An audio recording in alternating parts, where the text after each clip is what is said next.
Good afternoon everyone. আজকে তোমাদের সাথে শেয়ার করছি খুব একটা সিম্পল লাঞ্চ মেনু। তো দেখো, এখানে আমি কেটে নিয়েছি আলু, বিট, গাজর, বেগুন, মটরশুঁটি, টমেটো আর ফুলকপি।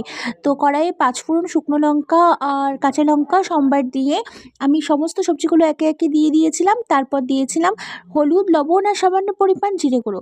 তারপর কিছুক্ষণের জন্য নাড়াচাড়া করে ভালো করে সমস্ত সবজিগুলো ভেজে নিতে হবে।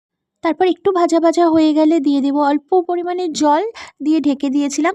একটু সিদ্ধ হয়ে গেলে তারপর নামানোর সময় দিয়েছি ধনেপাতা আর তারপর আরেকটু নাড়াচাড়া করে নিয়ে দিয়ে দিয়েছিলাম একটু বাটার, গরম মশলা গুঁড়ো আর তোমার হচ্ছে একটু সামান্য পরিমাণ চিনি আর ব্যাস কমপ্লিট। এই রেসিপিটা তোমরা ভাত বা রুটি যে কোনোর সাথে খেতে পারো। আর সত্যি বলছি, খুব ভালো লাগবে।